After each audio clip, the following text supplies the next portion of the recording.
नमस्ते।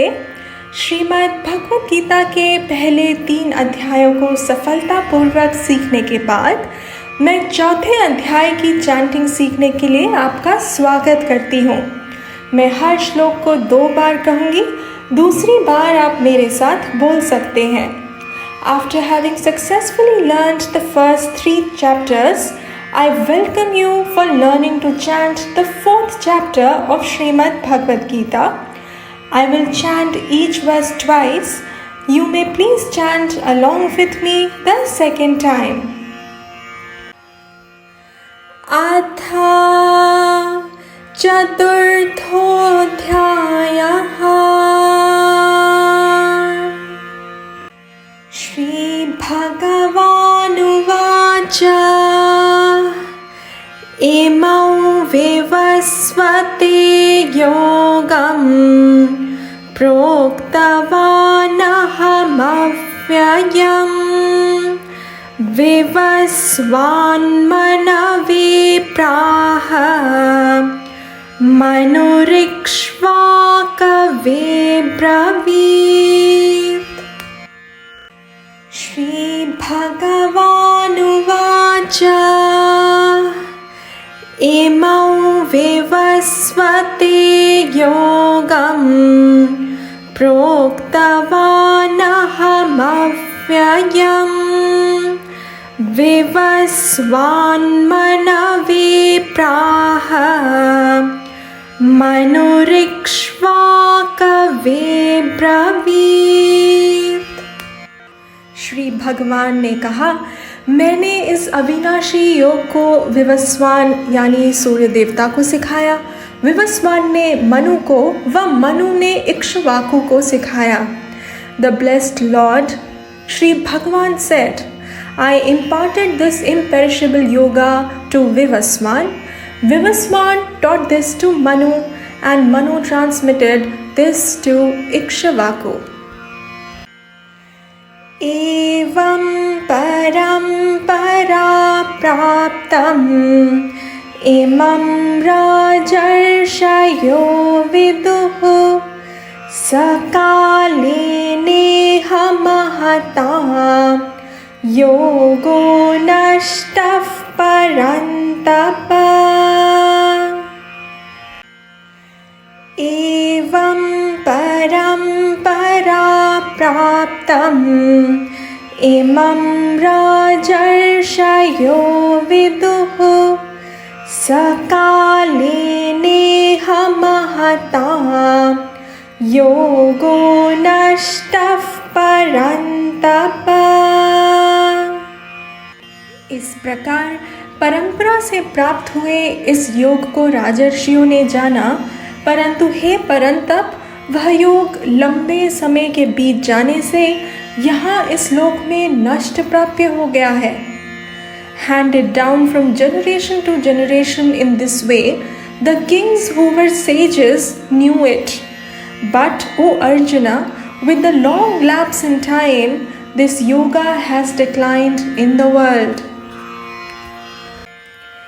Sa evayam maya tedya yogav proktav puratanaha भक्तोऽसि मे सखा चेति रहस्यं ह्येतदुत्तमम्।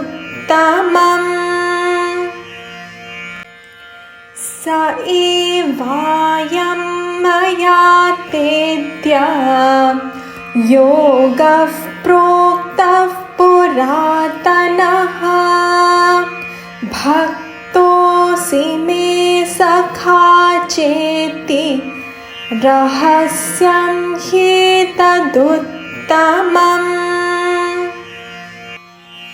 श्री कृष्णा ने अर्जुन से आगे कहा, वही पुरातन योग आज मैंने तुम्हें सिखाया है, क्योंकि तुम मेरे भक्त और मित्र हो। यह उत्तम रहस्य है।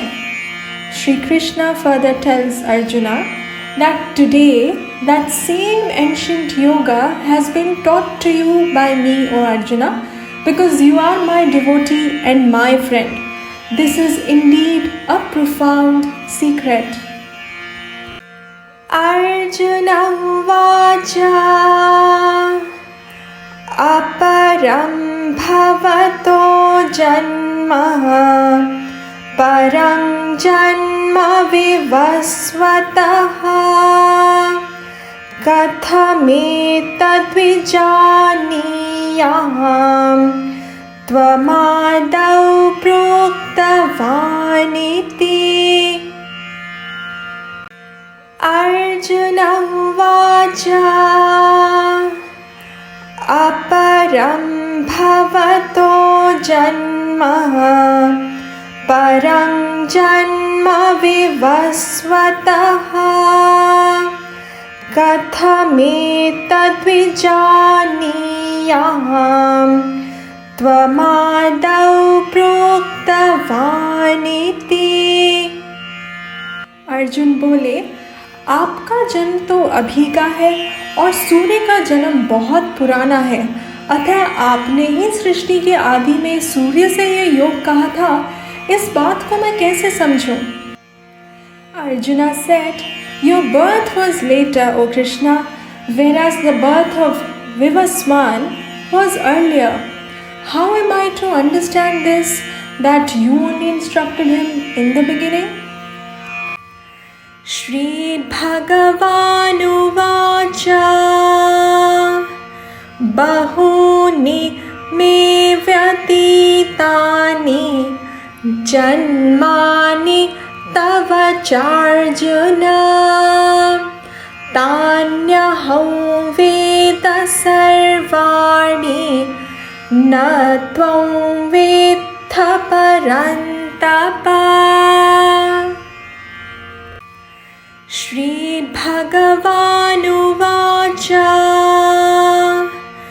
bahuni me vyatitani janmani tava charjuna tanyaham veda sarvani na tvam vedha parantapa।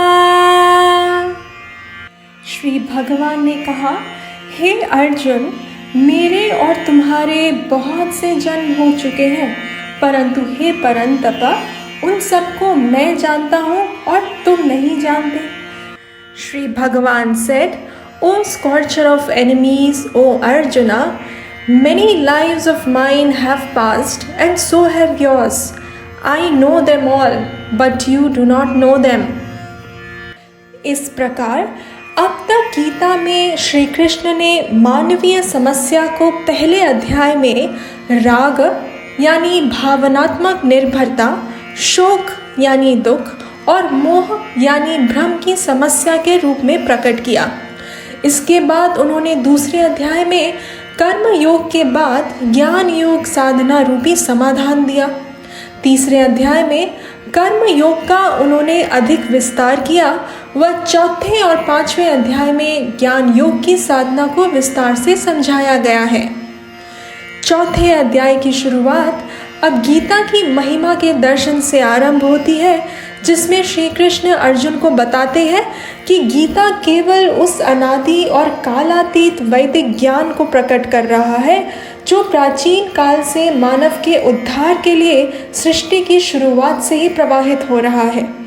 इसके बाद अब 5वें श्लोक से अवतार के विषय की व्याख्या शुरू होती है, जिसे हम आने वाले श्लोकों में देखेंगे। Thus, so far in Gita, Sri Krishna has revealed the human problem as a problem of attachment, grief and delusion in the first chapter. He gave the solution then as Karma Yoga followed by Jnana Yoga Sadhana in the second chapter. Further, the third chapter explained the Karma Yoga in greater details, whereas the fourth and fifth chapters explain the Jnana Yoga Sadhana as introduced in the second chapter. So now, the beginning of the fourth chapter starts with the glorification of Gita, wherein Krishna tells Arjuna that Gita is only revealing the beginningless and timeless Vedic knowledge which is pertaining to oneself. that has been flowing since the very beginning of the creation for the salvation of mankind.